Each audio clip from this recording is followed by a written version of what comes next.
Hello guys, today I'll be teaching you how to multiply with 11.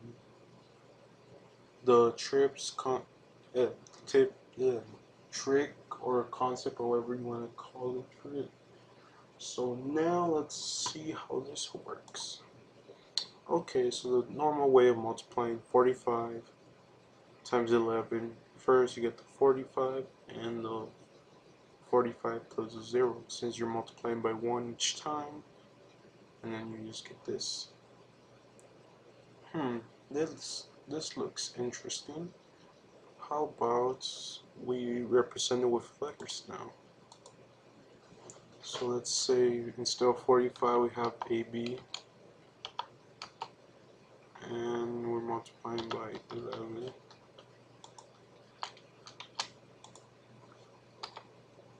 So we end up getting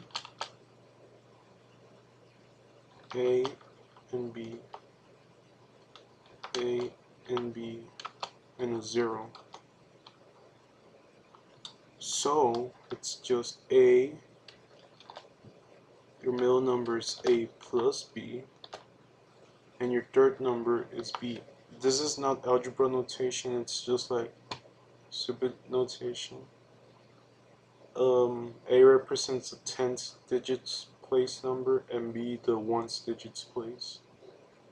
Okay, so when you multiply with 11 you get A and the B, basically the same number, and then we get A and the B again, but this time they're being moved up one place. So now the A is in the 100 and the B is still in the 1. But we get this extra term right here, A plus B. Or term, whatever you want to call it. And this is the actual algebra form. 10A plus B, that represents your number. Let's say it's 45. A would be your 4, 40, and B would be your 5. So 45. So when you multiply that by 11, you actually get 10A plus B, the same number since you're multiplying by 1, plus 100A plus 10B since it's, being multiplied times 10 as well. You combine those two and you get 100A, which is your first term, 10 times A plus B, your second, and plus B. Easy enough. A would be your first number, A plus B your second number, and B your third number. So I went ahead and did some examples.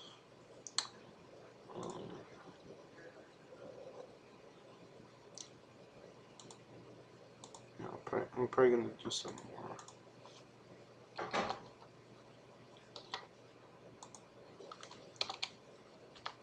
Okay, what's 71 times 11? Well, you're basically just going to rewrite the numbers and then add them up. Easy. And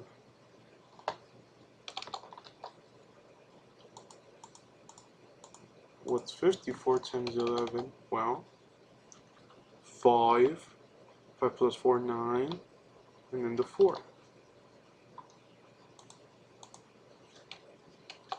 So now let's do an even harder one. Let's say I just want to do it from left to right. Say I want to say the answer. Well, you would probably start by saying 8.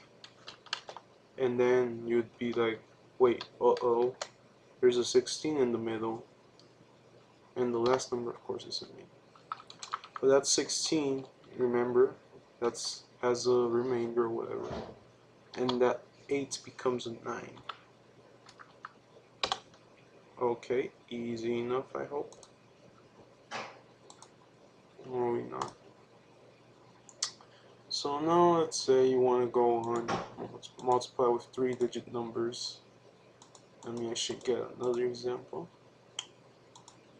because this is actually my second try at making this video.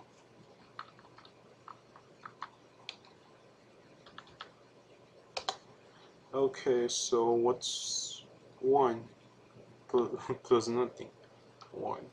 1 plus 3, 4. 3 plus 4, 7. Just 4 by itself.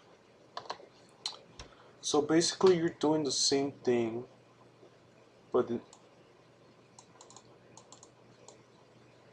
first you get this number, then you add these two numbers, then you add these two numbers, and then you get this number.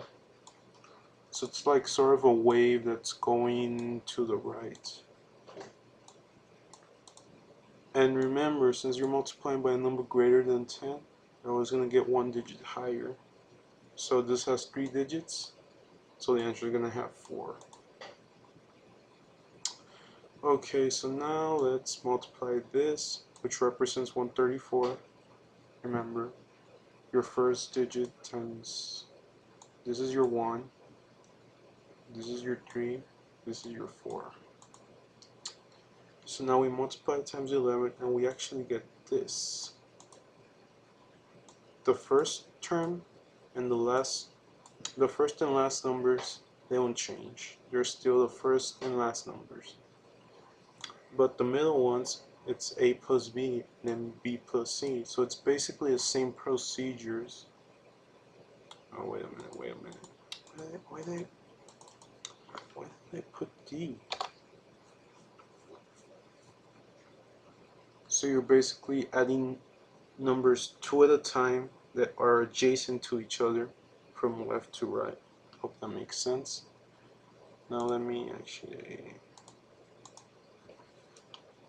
so let's say we have a number, these aren't the algebra numbers, these are the stupid numbers. ABC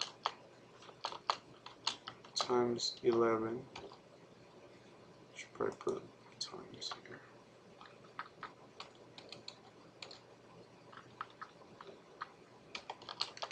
Well, you would get A, B, and C, and then A plus B plus C and the 0.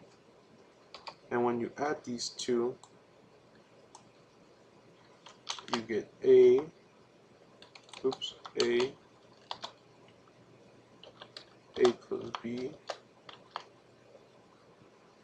B plus C, and then your C.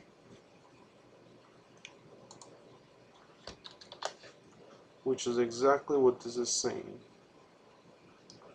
Your first number is an A, your second number is A plus B, your third number is B plus C, and your last number is C. And this pattern basically goes on forever.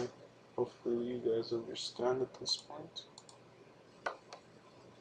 And now let's use some examples.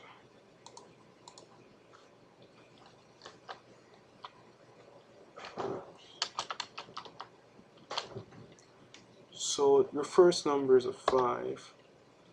5 plus 2, well that's just 7. 2 plus 1, that's 3. 1 plus 3 is 4. And then you have your 3. Let's say we have a big number like this.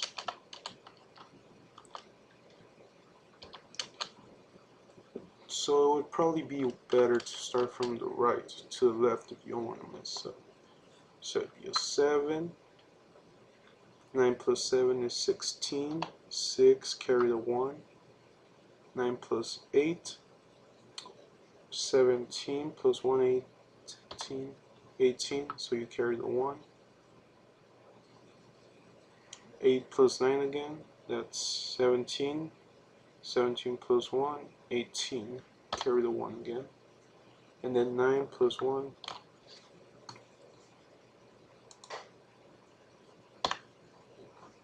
And you get a 6-digit number.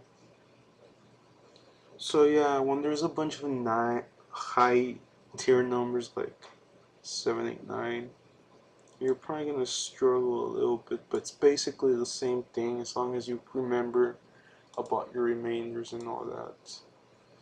I If you have any questions, comments, or concerns, feel free to leave them in the comments, and I'll see you guys next time.